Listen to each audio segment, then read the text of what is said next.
Our second team to present today is Matt Black, and presenting is Shucen Ding, Lyon Gabe Trumbo, and Xuan Huang. Good luck today. We're looking forward to your presentation. 2 years ago, I had to fly out of this small airport in Croatia with a single runway carved into a pile of dirt, and was dreading the hour I'd have to spend at the airport before my flight. When I showed up, I was amazed to see this incredible lounge that I was able to spend my hour in before the flight, and ended up making it the best day of travel I've ever had. I came back to the US wondering why, if this incredible travel experience with this premium lounge was available in a tiny airport in Croatia, why the US travel system lagged behind so far, and why there was such a shortage of lounges. I started looking into this, and ended up that I wasn't alone. There was a growing demand for lounges across the US, and the supply was far, far behind what people were expecting. Additionally, there was no lounge brand that really owned the market. It was kind of a fragmented thing with random lounges here and there, but no brand that really stood out and owned the brand of the lounge market. And so we are Matt Black, and we are here to do just that. I'm Gabe with Susan, E, and JJ, and I'm going to pass it off to Susan to talk a little bit more in depth about the current state of lounges in the US. The U.S. airport lounge industry can be segmented into two primary markets, one being exclusive premium lounge available to members only, and the other one being basic lounge, which offers accessibility, but also with compromised user experience. Here are two examples of the basic lounge. Jabberbox features a full booth-size space, specifically targeting business travelers who seek a private space to work before boarding a flight. The Club is an independent airport lounge brand just like Matt Black. They currently have 13 lounges in the US. Their products are conceptually similar to those being offered in the premium lounges, but the quality of their product is discounted. And for us, Matt Black capitalizes on easy access, but we don't compromise our user experience. Our service promise is to bring accessible and truly upgraded airport experiences to travelers, and to deliver our service promise at the same time to achieve sustainable business success. We want a solid customer base to support us from the first day we open our lounge. And that's why we're in partnership with Priority Pass. Priority Pass is the world's largest independent airport lounge pass program. Its network covers over 1,300 locations globally, including 93 at over 35 US airports. By collaborating with Priority Pass, we get an instant access to its large member base. From 2015 to 2019, the number of global Priority Pass members has grown from 20 million to 100 million. And for every guest who comes through Priority Pass, we make a $25 revenue out of our nominal $40 daily rate. And Priority Pass is interested in working with Matt Black because our growth strategy of targeting domestic mid-sized airport has matched to their need of expansion too. And next, Gabe will explain why we target domestic mid-sized airport first. Thanks. And so the main reason is simply that they're underserved. These airports have a lot of travelers going in and out, a lot of business travelers, and yet because they don't kind of fit the traditional mold of the international lounges in general are kind of staying away from them. So we think it's a great place to enter with very low competition. Additionally, if you look at the 5-year projections across the top 200 airports in the US, you'll see that the segment with the highest projected growth rate is kind of that mid-sized number 50 to 100 lounge. So we think that it will work really well in the coming years to grow as that segment grows as well. Now I'm going to pass it off to JJ to take you inside one of those lounges. Thanks, Gabe. So as an airport lounge, we're committed to providing our customers with the best possible experience, better than what's currently provided on the market. And so after looking at reviews and talking to frequent travelers, we found a couple issues. The first one is that the airport lounges that currently exist do not offer efficient processes and a quiet environment. So to address this, we're going to be introducing assisted self-check-ins and have private phone booths alongside sound dampeners to reduce kind of overall noise levels. We also see a trend in demand for workspace and food. So we will be providing ergonomic standing desks and bar and small place services. Overall, cleanliness and sustainability appear as consistent themes across the industry. In turn, we will be focusing on a minimalistic space with kind of an overall green design. Now, let me walk you through a typical Matt Black experience. First, you're going to walk to the lounge and either check in with a QR code or with a front desk agent if it is your first time. Then, you will be greeted by an aesthetic, minimalistic, and green space. If you're hungry, head over to our bar and food area where you can grab a bite and maybe socialize a little bit. If you need to do work, park your laptop at the work area where USB ports, charging outlets, and lamps are at an abundance. And as mentioned earlier, we are dedicated to sustainability. After conducting market research, we found that 40% of lounge users are willing to pay up to 10% for eco-friendly practices, and 10% are willing to pay up to 20%.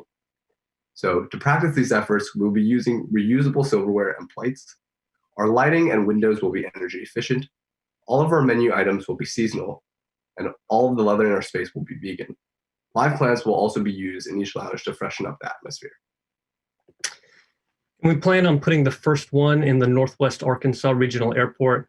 We chose this airport because we have a lot of connections there, as well as the fact that because it's near the Walmart headquarters, it has a substantially high percentage of business travelers.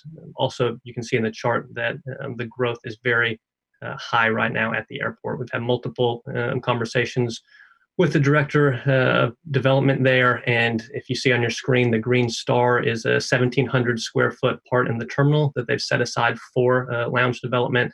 Very interested in partnering with us, and we think it's a great location because any traveler with all those gates are going to have to walk by it. It's on the very beginning, so it's going to have great foot traffic. We're going to partner with Onyx Coffee, which is a nationally regarded regional coffee house, to help kind of tie in that aesthetic design while also being branded with the local community. Following that, we're looking at the Syracuse International Airport. Because of the proximity to Cornell, we've been able to meet with their director several times, get a tour of the airport. He loves the concept, is passionate there, and has a 2,000 square foot space also set aside for us and future development. Now I'm going to pass it off to E to kind of go inside the financials of our lounges. Thank you, Gabe. Through our calculations, we're confident to say that the market size at XNA will be big enough to make our business model feasible.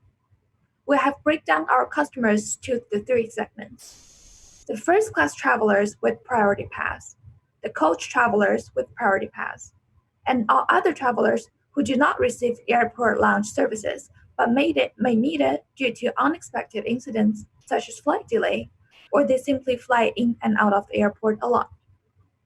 At XNA, the total employment in 2019 was 920,000. Through our calculations, Matt Black looks at serving 90 customers per day. And with a rate of $25 for segment 1 and 2 and $40 for segment 3, Matt Black will have a first-year revenue of $950,000 with a profit of $98,000. We do understand that there will be uncertainty within our first year of opening, and we may not reach the projected number of covers. Under the current cost structure, Matt Black need only 69 covers to break even. Given the daily employment at XNA is 2,500, we believe a 2.5 utilization rate is easily attainable just based on the fact that we will be the only lounge at XNA, and there is nothing else comparable to the level of service that we provide. From the quotes we get from the airport, the overall return on investment for this project is 8.1, and this project will have a payback period of just 1 year. Here we present our projected 5-year P&L. Revenue is expected to reach $1.6 million in year 5 with a stable profit margin of 17.53. Again, this is just a 5-year projection of our pilot project, and we plan to open many more lounges in the near future. I'll now pass it on to Gabe to walk us through the future expansion plan. Thanks, E. And so after opening in XNA in Syracuse in 2021, 2022, we want to aggressively expand into more lounges, and within 5 years being these 12 lounges. that really serve a lot of domestic travelers and currently have very little, if any, lounges available. We think that we have a great opportunity to kind of take over this market and own it as the ubiquitous brand within the lounge travel service. We're asking for $250,000 in exchange for 25% equity in a convertible note. And we think that this will allow us to be the brand that when travelers enter an airport and see this, they don't just ask if there's a lounge, they ask if there's a Matt Black. Thanks. 10 minutes will start now, and I'll turn the time over to the judges for your questions. Hey, I'm taking Matt Black. So, hi, Matt. You painted a great picture for me. I remember, and this goes back 20 years, when I went down to Walmart for an hour meeting. And what do you do the rest of the day? And it was a very dismal, wasted day. That being said, you did say that there was a 1 hour average wait time. And you have so many great statistics. And you've done a great deal of research. Do you understand what percent of the population that goes through the airport has longer wait times that would be more akin to utilizing a lounge? Yeah, so I can take. Okay, go ahead. Okay, sorry, I think there was a glitch. I can take this.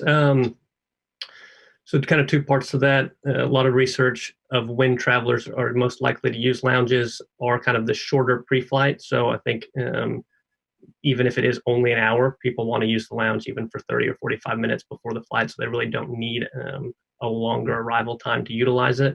In terms of what percentage gets there, because that's one thing we like about these regional airports. They have a larger catch net, or people are driving from further around to fly out, and therefore getting there earlier and being safer kind of on that transit time. And so the director at Syracuse told us that 80% of the travelers flying out of there actually get there with an hour, and about half get there with 2 hours to spare. So we think there's a lot of travelers that are getting there with plenty of time to use the lounge.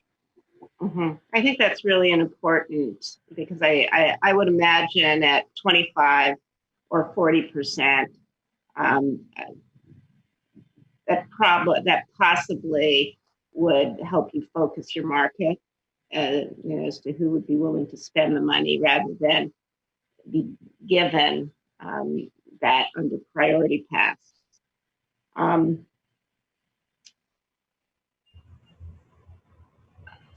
The product description is compelling. There are a few inconsistencies, and I still don't actually know what the actual product is, the offering. Is it inclusive of food and alcohol? Is it just food? Even in your presentation, you did not clarify that today in your slide deck. Yeah, thank you for the question. I can take that one. So we're going to be providing essentially kind of two areas, a work area and a kind of food socializing area. In that area, we're going to be providing food and alcohol. The alcohol is going to be served by a bartender. That's going to be kind of to reduce liabilities and just overall up our level of service. And then on top of that, yes, we're going to be serving food, small plate, and maybe a little bit of self-serve. I just wanted to clarify. If the offering is free, you gave us the cost of that food. The offering of food and beverage and alcohol is free. Yes. Inclusive. Yes. In the entry. Okay, I just didn't understand that. That's something maybe to be specific about. I was wondering about the research that you've done right now. I noticed there isn't a design, restaurant, kitchen design person or a interior design advisor on your team. and I want to know how you priced out $250,000 to get those gorgeous rooms that you've shown us. Could you tell me a little bit about how far you've gone in establishing that? Yeah. And so not on this team because she's not a Cornell student. She's a little bit older, but we have been working with the designer, Allie McKee. She worked for Kimpton Hotels International for many years and now does an independent design studio. They do a lot of co-working spaces as well as restaurant lobbies and hotel lobbies and restaurants. And so basically those two concepts are merging for our lounge space. And she's been really great to work with and kind of talk through that. And so she's helped with the pricing, the cost structure, the design. And so although the pictures we were showing were these, really large rooms, our lounge is only 1,700 square feet. So it's going to be similar aesthetically, but on a much smaller scale. And that helps bring the cost down significantly. Okay. And just one of the things that as entrepreneurs we always do, we have to pivot because conditions change. How we went in to think about a project, never has something as instantaneously changed as has under COVID. But looking forward post-COVID, is there anything you might change in your concept as travelers come back, but they have a little bit of a different attitude? What might you change about your concept to answer, the changing consumer? I could take this one as well. So this is a chart of just overall travel and how that's been affected, air travel by, different financial crisis, SARS, whatever historically. And so although obviously COVID's having a huge impact now, I think looking historically, travel, international air travel, domestic air travel is only increasing. And so I think it'll quickly get back on pace and actually look at this as a good opportunity to renovate, to add lounges when the airports are kind of down. That's a great time that we can get in there. Also probably have some increased bargaining power in terms of, long-term effects. I think the only thing is all the lounges are going to be, wanting to make sure that they're very sanitized and clean. And I think our kind of minimalistic green aesthetic actually lends itself really well to that versus some of the other lounges that maybe have shag carpeting and outdated couches that trap a lot of germs. Okay. Anybody else on the team have I just had a question. You mentioned your partnership with Priority Pass or the conversations with them. Yes. Why wouldn't they just do this? Why? They're already in the space. They're already in the major airports. This is just getting into the mid-market. So I'm just kind of curious, what's the unique proposition from your perspective that protects you in what you're trying to do compared to what Priority Pass is doing? I can take this one. So thank you for your question. So Priority Pass, they just offer, they are independent, a consolidated pass program. They don't operate lounges by themselves. They just work with lounges. So we are actually adding values to their network by making their networks larger. So they currently have 93 locations at over 35 US airports. But as more customers have for example, in Syracuse Airport, they don't have a lounge right now. So Priority Pass, the Priority Pass has to work with the restaurant there because they have members are flying out from Syracuse who seek an airport lounge, but they don't. But the airport does not provide one there. And that's why when we approached Syracuse Airport, they are very interested in working with us. So that's how we can establish a strategic partnership with Priority Pass, because we are providing what they don't have and they need. I hope you answered your question. It did. Thank you. I was also curious on, and I don't know where we are in time, and Chris, sorry, I don't want to take time. I was intrigued that you used the young college student as one of your target markets for this versus, the business side. Absolutely, I get. I was curious on that one in terms of what percentage. I don't have it right in front of me, but I didn't have that kind of money, but I was happy to, have the hot dog there. So love that you've got a different market for this potential. Well, and to touch on that briefly, the beauty of Priority Pass and a partnership with them is that they're provided through most, mid-level credit cards. So any college student who has a credit card that's got the $95 a year fee most likely has Priority Pass. So yes, you have to be able to afford a $100 a year credit card, but American Express, Chase, a lot of these companies, that is a big market for them, kind of the young millennial, middle upper class college student. And so as long as they have that credit card, by default, they have Priority Pass and access to the lounge. So definitely not expecting them to pay $40 cash each time. Thanks. Well, we're just about out. Is it a quick question, Chris?